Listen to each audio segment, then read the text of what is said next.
guys, Nicole here with Obscure Reptiles and Caging, and today we're going to be doing the last part of our ball python breeding guide. So let's get started.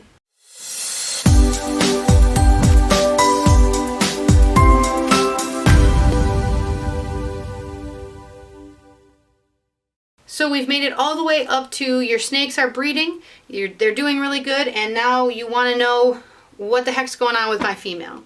So this is what I look at and all the things that I look for to know what stage my female's in. If you've been consistently breeding all of them, you've been getting at least one lock a month, and you've been doing it for at least 3 to 4 months, or even more, you're going to start seeing all these different things and telltale signs of where they are. So we're going to go through all of them.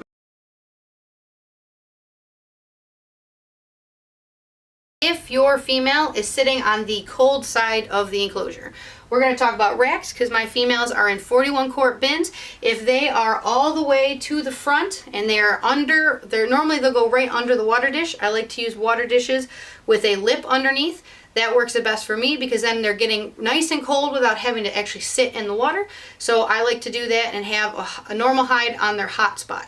So if your female is under the cold side or all the way up as far away from the heat as she can be, that is a very good sign. That means her follicles are starting to grow. We went over follicles in the last video. That is what actually becomes the eggs. Her follicles grow slowly. It's only like 10 millimeters or something like that a month. It starts from the size of a pea and goes all the way to a large chicken egg. They're not actual eggs until they're fertilized, and they are not fertilized until she ovulates. So this entire process of making sure she's breeding and checking all these things until she's had her ovulation, they are still just follicles. They're not actually babies inside of her yet. You can even see a female. It's called lumping up. If you hold them kind of vertical, you can actually see what almost could look like eggs or even small lumps in their belly. People sometimes confuse this with ovulation. In ovulation, you're going to see it looks like your snake ate an incredibly large rat. They're very grumpy and they're moving all over the place because it's pretty uncomfortable for them. So growth is when they're still on the cold side of the cage. They're going to be still breeding. Some of them will still be eating. Anytime you open the bin, they're going to be on the cold side or cruising around. They're not going to be curled up sitting on their hot spot. My favorite is the glow before they go is what they call it. So your snake will go through, your female snake will go through a pretty drastic color change. So my favorite one is, this is Hazel. She is a lesser pinstripe and she's normally pretty darn dark. Her darks are very darks and even her brown is a brown. So this is what Hazel normally looks like. And this is a picture I got of her in the middle of glow. It's a lot easier when you put them side by side. You can even have normals that look like hypos. They're so light. So that is a very good sign. It's another sign that her follicles are growing, her body's changing, and they call it the glow before they go. The name is a little deceiving because you still have 6 weeks or more before they're actually going to ovulate or anything like that. I found that a lot of my snakes glow, then they kind of look normal again, and then they actually ovulate. So it just is a good sign. It's not, 100%, but the glow before they go means they're going pretty much in the right direction.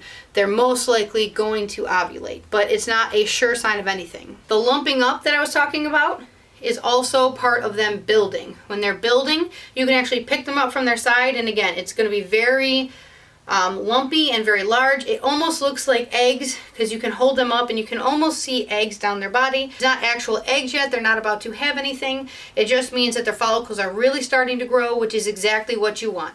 At this time, they will still be on the cold side of the enclosure. I have a good way to try to show you. Hold on one second. So this right here is a boa, not a ball python, but we all know what ball pythons look like. The best way I can explain a sign of an ovulation is what they look like on their side. So see how this boa has a muscle line right here?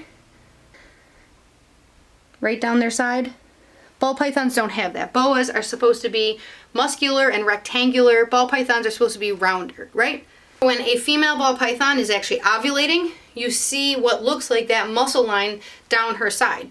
Not her entire body, but you'll see it because of how much the ovulation is causing her sides to bulge out.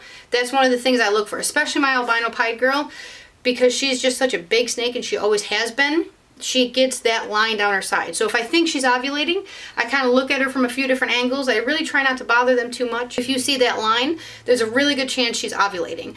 Another little easy trick to check for is you lift up their tail, and it's called the tail suck. A lot of pictures don't really give it justice to what it is, and what it is actually is their tail, all basically the meat underneath. The best way to explain it is if this is their tail, it literally looks like that. It looks like it's getting sucked in, but you can't tell unless you actually grab a tip of their tail and gently lift it up. Don't lift it too high because their ovulation's only about a foot away from that, but you'll actually see a good amount that it's being sucked out, which I heard the name, but a lot of pictures don't actually show you that.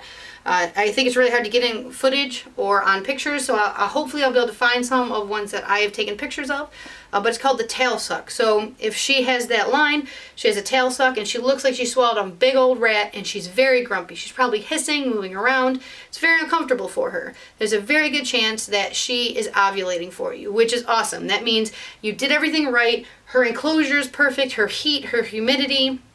You did everything right, so that is awesome. From this point, it could be anywhere from 15, 20 days to 30 or 40 days. Humidity is going to be a huge thing for her. So she is most likely going to be in her water dish. So if you're one of those people who give them a small water dish, go out and buy a really large one because she's going to be soaking in it. She's going to be knocking the water out, and she's going to be staying in there for most of the time.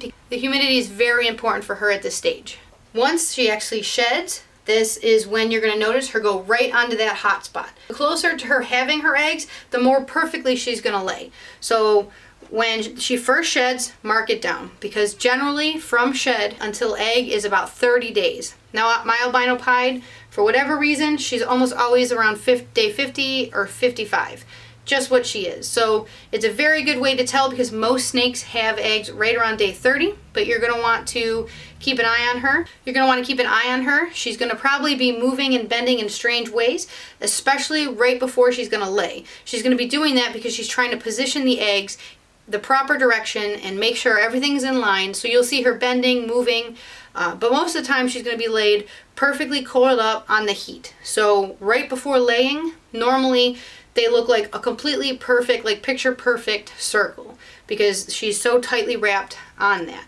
So once she's actually about to have the eggs, like a day or two before, is when you're going to see her moving around a lot, adjusting everything. Try to give her space, but she is going to have those eggs very soon. So make sure everything's ready. Make sure the incubator's already turned on. Make sure you've already got water in that vermiculite or whatever you're using for a incubation substrate. Make sure everything is completely ready because as soon as those eggs come out, you want to make sure that you are all set too. Once she has the eggs, if you're opening and you see she's still in the middle of laying the eggs, or it looks like there's only a couple, or you can even see her in the middle of pushing one out, close it and just give her a few hours. You don't have to check back every hour. You don't have to come back every 10 minutes. If the eggs sit in there for a few hours, they're perfectly fine. Just make sure you don't bother her too much. Because if you stress her out too badly, she could become egg bound because she is so stressed from you opening and closing. She stops having the eggs and now she's in serious trouble and is going to have to go to a vet, or she could actually die from it. So do not bother her. I know it's super awesome to watch. I know it's what you guys have been waiting for, but just do your best to just leave her alone, do her thing, and make sure when you do go to take her off the eggs that you realize you have to check and make sure. So normally they're going to be very skinny when you go to take them off the eggs. You'll actually be able to hold her up and see if there's still a lump or two by her tail, put her right back, don't touch the other eggs, and let her finish laying because she likes to pile them up. You take them out, you're going to stress her out, just let her finish. Even if you have to do it at night and come back in the morning, give her that time that she needs to make sure all the eggs are out and she's finished. Now once she is done, take her out and put her in another bin or something else. Just set her aside because you are going to need to take out all of those eggs and do not let them roll. Make sure that they all stay in the direction that they're in. She'll even move them and stuff like that. And sometimes you'll see bad eggs like boob eggs or some that are just infertile. That's okay. Grab all the good looking eggs, put them right into your bin, put them in the incubator, and leave them alone. Try to touch them minimally, but we'll get more into egg care and stuff like that in the next video.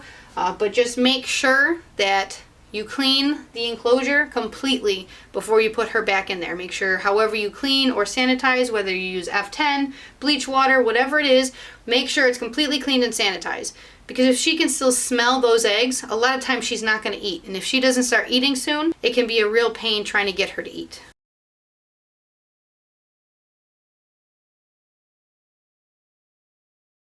But that's it for this video. If you guys have any questions, you can put them in the comments below. If you haven't already, please subscribe. It really helps out, and we do new videos every Wednesday. So we'll see you next Wednesday.